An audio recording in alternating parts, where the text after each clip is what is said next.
بسم اللہ الرحمن الرحیم الحمد للہ نحمدہ ونستعینہ ونستغفرہ ونؤمن بہ ونتوکل علیہ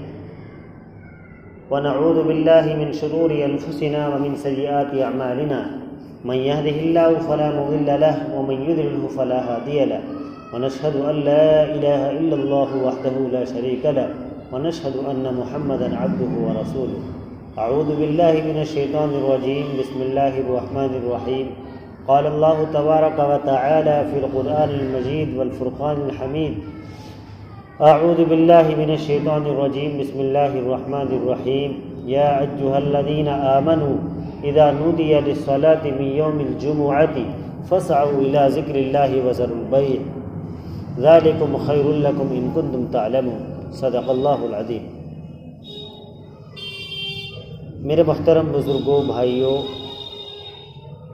اس وقت جو قرآن کریم کی آیت مبارکہ پڑھی یہ سورۃ الجمعہ کی آیت مبارکہ ہے۔ قرآن پاک میں ہفتوں کے دنوں میں اسی دن کو اتنی بڑی فضیلت ہے کہ اللہ تبارک و تعالیٰ نے اس نام سے قرآن پاک میں ایک سورت نازل فرمائی۔ اللہ فرما رہے ہیں ایمان والو اذا نودی للصلاة من یوم الجمعہ، جمعے کے دن جب اذان دی جائے فاسعوا الی ذکر اللہ وذروا البیع، تو اللہ کے ذکر کی طرف دوڑ پڑو اور خرید و فروخت چھوڑ دو، ذالکم خیر لکم ان کنتم تعلمون، یہ تمہارے لیے بہتر ہے اگر تمہیں کچھ علم ہو۔ قرآن پاک کی یہ صورت مبارکہ صورت الجمعہ کہلاتی ہے۔ جمعے کو جمعہ کیوں کہتے ہیں، اس کی بہت ساری وجوہات ہیں جو کتابوں کے اندر بیان کی گئی ہیں کہ جمعہ یہ جمع سے ماخوذ ہے کہ اس دن چونکہ اللہ تبارک و تعالیٰ نے حضرت آدم علیہ السلام کو پیدا کیا یعنی جمع کیا، اس لیے اس دن کو جمعہ کہا جاتا ہے۔ بعض حضرات نے اس کی توجیہ یہ کی ہے کہ جمعے کو جمعہ اس لیے کہتے ہیں کہ جمعے کے معنی ہے اجتماع کے، کیونکہ اس دن کے اندر بہت سے حضرات ایک بڑی مسجد کے اندر جمع ہوتے ہیں، یعنی یہ جمعے کا دن یعنی اجتماع کا دن ہوتا ہے، اس لیے اسے جمعہ کہا جاتا ہے۔ پھر اس جمعے کی مشروعیت کیسے ہوئی، جمعے کے دن کے مسائل اور فضائل کیا ہیں، ان سب کا سننا اور یاد کرنا اور عمل کرنا ضروری ہے۔ اللہ تبارک و تعالیٰ نے اس سورت شریفہ کو نازل فرمایا اللہ کی تسبیح اور تقدیس سے۔ فرماتے ہیں یسبح للہ ما فی السماوات وما فی الارض الملک القدوس العزیز الحکیم۔ اللہ کی چار صفتیں بیان فرمائی، الملک کہ جو بادشاہ ہے، زبردست ہے، زبردست حکمت والا ہے، القدوس جو ہر عیب سے پاک ہے، العزیز جو زبردست حکمت والا ہے، زبردست ہے یعنی اس کے حکم کے بغیر ایک پتا بھی نہیں ہل سکتا اور ساری چیزوں پر اس کی حکومت ہے، الحکیم وہ بڑا حکمت والا ہے، اس کے ہر حکم کے اندر کوئی نہ کوئی مصلحت ہے۔ پھر اللہ تبارک و تعالی نے اپنے نبی کا تذکرہ فرمایا، رسولا منہم یتلو علیہم آیاتہ ویزکیہم ویعلمہم الکتاب والحکمہ، کہ اللہ تبارک و تعالیٰ نے تمہاری ہدایت کے لیے تمہیں لوگوں میں سے ایک نبی بنا کر بھیجا، یتلو علیہم آیاتی جو تمہیں آیات اور احکامات پڑھ کر سناتا ہے، ویزکیہم اور تمہارا تزکیہ کرتا ہے، ویعلمہم الکتاب اور تمہیں کتاب اور حکمت کی باتیں سمجھاتا ہے۔ پھر آگے اللہ تبارک و تعالیٰ نے جمعے کے تعلق سے یہ آیت شریفہ جو اس وقت میں نے خطبے میں پڑھی تھی، یا ایھا الذین آمنوا اذا نودی للصلاۃ، اے ایمان والو جب جمعے کے دن جمعے کی اذان دی جائے تو کیا کرو، تم اللہ کے ذکر کی طرف دوڑ پڑو۔ اللہ کے ذکر سے مراد خطبہ اور جمعے کی نماز ہے، یعنی جمعے کی نماز اور خطبے کے لیے دوڑ پڑو، ذالکم خیر لکم ان کنتم تعلمون، یہ تمہارے لیے بہتر ہے۔ پھر اللہ فرما رہے فَإِذَا قُضِيَتِ الصَّلَاةُ فَانتَشِرُوا فِي الْأَرْضِ وَابْتَغُوا مِنْ فَضْلِ اللَّهِ، جب تم نماز سے فارغ ہو جاؤ فَانتَشِرُوا فِي الْأَرْضِ، اب منتشر ہو جاؤ، وَابْتَغُوا مِنْ فَضْلِ اللَّهِ، اور اللہ کا ذکر تلاش کرو۔ اللہ کا فضل تلاش کرو یعنی روزی تلاش کرو، وَاذْكُرُوا اللَّهَ اور اللہ کا ذکر کرو، كَثِيرًا لَعَلَّكُمْ تُفْلِحُونَ تاکہ تم کامیاب ہو جاؤ۔ یہ آیت شریفہ اس صورت میں تقریباً 2 رکوع ہیں اور تقریباً 11 آیتیں ہیں۔ یہ آخری آیت ہے۔ اس آیت کا شان نزول یہ ہے کہ ایک مرتبہ اللہ کے رسول صلی اللہ علیہ وسلم کے زمانے میں مدینے کے اندر قحط سالی ہو گئی، گیہوں کی بہت زیادہ قلت ہو گئی۔ وحیہ بن خلیفہ ایک بہت بڑا قافلہ لے کر مدینے کے اندر آئے۔ اب یہ آیت شریفہ بھی سامنے تھی۔ اچھا، شروع اسلام میں ایسا ہوتا تھا کہ جمعے کی نماز پہلے اور خطبہ بعد میں دیا جاتا تھا، تو صحابہ کرام رضوان اللہ تعالی علیہم اجمعین کے سامنے 2 باتیں مد نظر تھیں۔ ایک تو یہ کہ بھئی نماز سے تو فراغت ہو ہی چکی، دوسرے یہ کہ مدینے کے اندر گیہوں کی قلت ہے اور سامان نہیں ہے کھانے پینے کا۔ تو جب نماز سے فارغ ہو گئے، اب اللہ نے چونکہ یوں فرمایا فَإِذَا قُضِيَتِ الصَّلَاةُ فَانتَشِرُوا فِي الْأَرْضِ کہ جب تم نماز سے فارغ ہو جاؤ فَانتَشِرُوا فِي الْأَرْضِ اب منتشر ہو جاؤ، اللہ کا رزق تلاش کرو۔ تو صحابہ کرام رضوان اللہ تعالی علیہم اجمعین فوراً نماز کے بعد غلہ لینے کے لیے بازار کی طرف دوڑ پڑے۔ تو اس وقت یہ آیت شریفہ نازل ہوئی۔ اللہ نے فرمایا یا ایھا الذین آمنوا اذا نودی للصلاۃ من یوم الجمعۃ فاسعوا الی ذکر اللہ وذروا البیع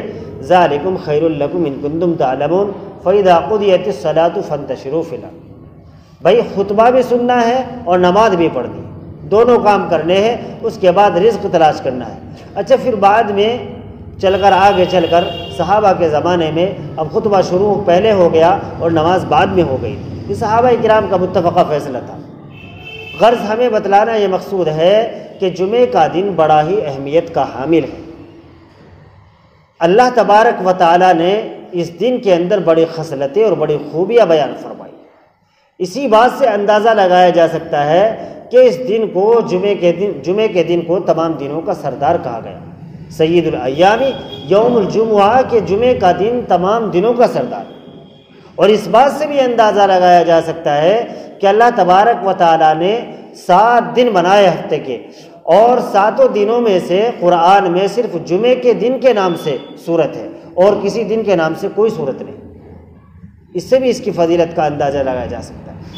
اور مزید یہ کہ اللہ تبارک و تعالی نے یہ دن ہمارے لیے اس لیے مقرر فرمایا کہ اللہ کے رسول صلی اللہ علیہ وسلم جب مدینہ ہجرت کر کے آئے تو یہود کو دیکھا کہ وہ ہفتے کے دن اپنی عبادت کرتے ہیں جمع ہو کر، نصارہ کو دیکھا کہ وہ اتوار کے دن اپنی عبادت کرتے ہیں ایک جگہ جمع ہو کر۔ تو صحابہ کرام رضوان اللہ تعالی علیہم اجمعین ایک بڑے صحابی کے پاس گئے اور ان کی خدمت میں جا کر عرض کیا کہ یہود اتوار کو عبادت کرتے ہیں اور نصارہ اتوار کو عبادت کرتے ہیں، تو ہمارے لیے بھی کوئی دن مقرر ہونا چاہیے۔ تو صحابہ کرام کے مشورے سے یہ جمعے کا دن طے پایا کہ انشاءاللہ ہم سب لوگ ایک جگہ جمع ہو کر اس دن عبادت کیا کریں۔ تو اس وجہ سے بھی یہ دن بڑا فضیلت کا حامل ہے۔ اللہ کے رسول صلی اللہ علیہ وسلم جب مکے سے ہجرت فرما کر آپ نے سب سے پہلے قباء میں قیام فرمایا، وہاں آپ نے مسجد کی ایک بنیاد ڈالی، جسے تقوی کی بنیاد پر جس مسجد کی بنیاد ڈالی گئی۔ پھر آپ نے وہاں سے جمعرات کے دن سفر شروع فرمایا اور جمعے کی صبح کو آپ مدینہ منورہ پہنچے، اور مدینہ منورہ پہنچ کر آپ نے ایک جگہ پر تمام صحابہ کرام کو جمع فرمایا اور جمع فرما کر آپ نے جمعے کی نماز پڑھائی۔ تو وہ دن جمعے کا دن ٹھہرا۔ اس دن سے آج تک تمام علماء حضرات اس بات پر متفق ہے کہ جمعے کے دن کی یہ اجتماعی عبادت بڑی فضیلت کی حامل ہے۔ اس لیے ہم سب کو چاہیے کہ اللہ نے جیسے قرآن میں فرمایا یا ایھا الذین آمنوا اذا نودی، جب جمعے کی دن اذان ہو جائے اب سارے کاروبار اپنے بند کر دو، خرید و فروخت چھوڑ دو، اللہ کے ذکر کی طرف دوڑ پڑو۔ آپ نے سنا ہوگا حدیث پاک میں بارہا کہ جمعے کے دن جب تک خطبہ شروع نہ ہو ایک فرشتہ دروازے پر کھڑا ہو جاتا ہے اور وہ ہر آنے والے کا نام لکھتا رہتا ہے۔ جو سب سے پہلے آتا ہے اسے اونٹنی کی قربانی کا ثواب ملتا ہے، جو اس کے بعد آتا ہے اسے گائے کی قربانی کا ثواب ملتا ہے، جو اس کے بعد آتا ہے اسے بھیڑ کی قربانی کا ثواب ملتا ہے، جو اس کے بعد آتا ہے اسے مرغی قربان کرنے کا ثواب ملتا ہے، اور اس کے بعد پھر انڈے کا ذکر فرمایا۔ اس لیے ہم سب کو چاہیے جمعے کے دن جلد از جلد مسجد پہنچنے کی کوشش کریں، کیونکہ جب خطبہ شروع ہو جاتا ہے، حدیث میں آتا ہے، اس وقت فرشتہ پھر اپنا اور جو رجسٹر ہوتا ہے جس میں نام لکھے جاتے ہیں اس کو بند کر دیتا ہے اور بیٹھ جاتے ہیں اور بیٹھ کر خطبہ سننا شروع کرتے ہیں۔ اس لیے ہم سب کو دھیان رکھنا چاہیے کہ خطبہ سننا واجب ہے، اور خطبے سننے کے بہت سارے مسائل بھی ہیں، کہ مثلا اللہ کے رسول صلی اللہ علیہ وسلم نے فرمایا کہ جو آدمی جمعے کے دن خوب اچھی طرح نہائے، غسل کرے اور غسل کر کے خوشبو لگائے اور پھر مسجد میں جلدی آئے اور خطبہ سکون سے بیٹھ کر سنے، اس طریقے سے کہ جب باہر سے آئے دو بیٹھنے والے آدمیوں کے درمیان نہ گھسے، یعنی ان کی گردنیں فلانگ کر نہ آئے، تو اللہ تبارک و تعالی اس جمعے سے لے کر اس جمعے تک کے اس کے سارے گناہوں کو معاف فرما دیتے ہیں، بشرطے کہ وہ کوئی کبیرہ گناہ نہ کرے۔ اسی طرح اللہ کے رسول نے فرمایا کہ جو آدمی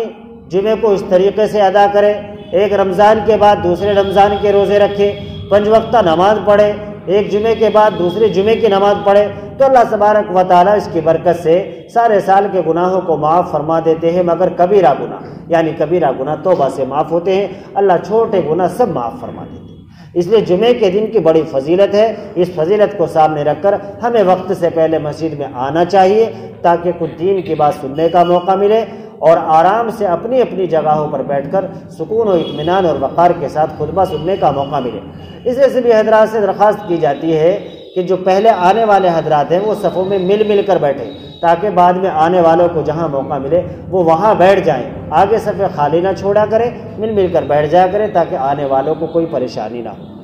اللہ تبارک و تعالیٰ مجھے بھی اور آپ کو بھی ان کہی ہوئی باتوں پر عمل کی توفیق نصیب فرمائے۔ وآخر دعوانا الحمدللہ۔